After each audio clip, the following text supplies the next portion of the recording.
Hasil analisis CAGR untuk perusahaan Harta dan Antam. Selanjutnya yaitu tabel analisis EPS.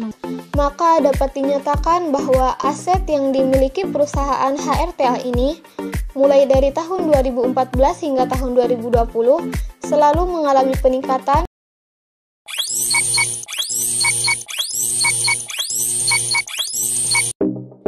Assalamualaikum warahmatullahi wabarakatuh.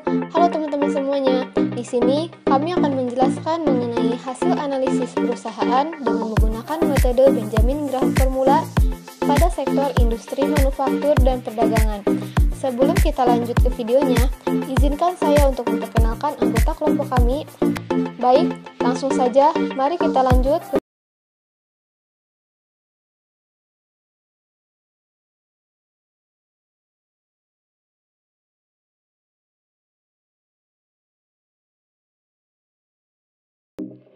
Perusahaan Harta Dinata Abadi Tbk atau HRTA didirikan pada tanggal 29 Maret 2004. Kantor pusat Harta Dinata Abadi Tbk berlokasi di Jalan Kopo Sayati nomor 165 Bandung, Jawa Barat 40228 Indonesia.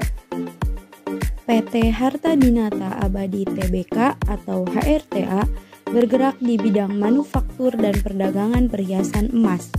Perusahaan ini memiliki jaringan distribusi pemasaran produk dengan grosir, pengecer, dan toko sendiri dengan nama Claudia, Celine Jewelry Brand, dan ACC Jewelry. Pada tanggal 12 Juni 2017, HRTA memperoleh pernyataan efektif dari Otoritas Jasa Keuangan atau OJK untuk melakukan penawaran umum perdana saham HRTA atau IPO kepada masyarakat sebanyak 1.105.262.400 saham dengan nilai nominal 100 per saham dengan harga penawaran 300 per saham.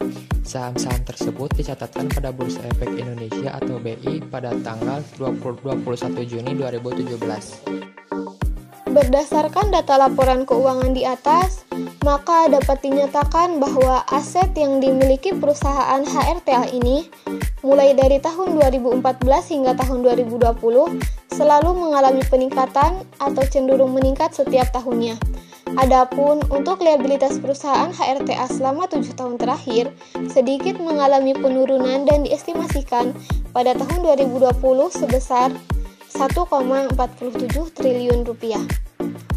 Sedangkan untuk modal, perusahaan HRTA cenderung mengalami fluktuatif atau bergerak mengalami kenaikan dan diestimasikan hingga akhir tahun 2020 modal perusahaan sebesar 1,36 triliun rupiah. Adapun harga saham HRTA pada tanggal 25 Mei 2022 yaitu sebesar Rp208. ROE atau Return on Equity Ratio pada perusahaan HRTA berjumlah 10,4%, DER atau Debt to Equity Ratio pada perusahaan HRTA berjumlah 0,40 kali, Dividend yield pada perusahaan HRTA sebesar 3,2%, dan yang terakhir yaitu Margin of Safety atau MOS berjumlah 61,57%. Maka, jika dilihat dari kondisi keuangan perusahaan HRTA ini, sangatlah efisien dalam menghasilkan laba, karena memiliki ROE yang lebih dari 10%, serta perusahaan ini menggunakan utang paling rendah. Hal ini dapat dilihat dari jumlah DER yang rendah. Apabila kita membeli saham HRTA di harga 208, maka akan menghasilkan MOS sebesar 61,57%. Sedikit deskripsi perusahaan pesaing. Aneka Tambang Tbk Antam atau disebut dengan ANTM.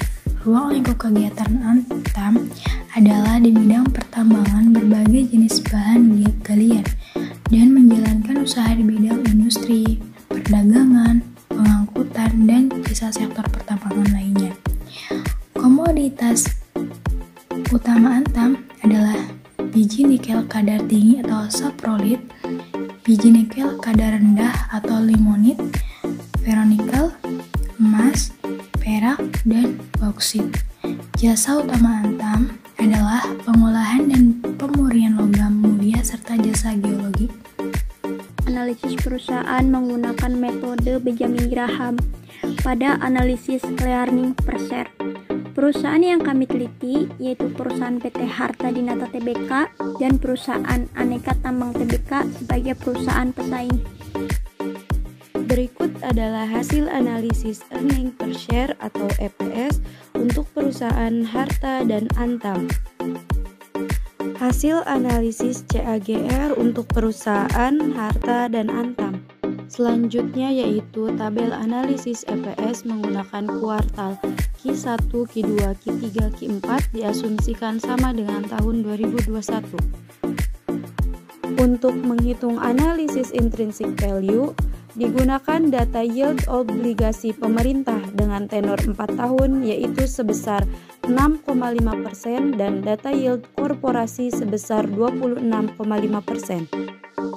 Berdasarkan perhitungan di tabel, maka harga wajar saham perusahaan Harta yaitu sebesar Rp207,21, sedangkan untuk perusahaan Antam sebesar Rp429.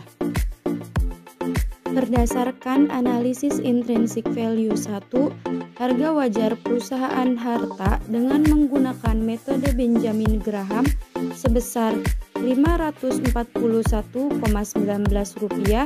sedangkan untuk perusahaan Antam sebesar Rp1.245,32. Berdasarkan perhitungan margin of safety antara harga saham terhadap harga wajar, perusahaan Harta pada bulan Mei 2022 menunjukkan margin of safety sebesar 61,57% dan perusahaan Antam untuk bulan Maret 2022 menunjukkan margin of safety sebesar minus 100,04%. Berdasarkan hasil perhitungan margin of safety tersebut dapat disimpulkan bahwa saham perusahaan Harta layak diinvestasikan, sedangkan untuk perusahaan pesaing Antam saat ini berada dalam kondisi overvalue. Keputusan investasi yang dapat diambil terhadap valuasi saham perusahaan Antam adalah tidak layak diinvestasikan.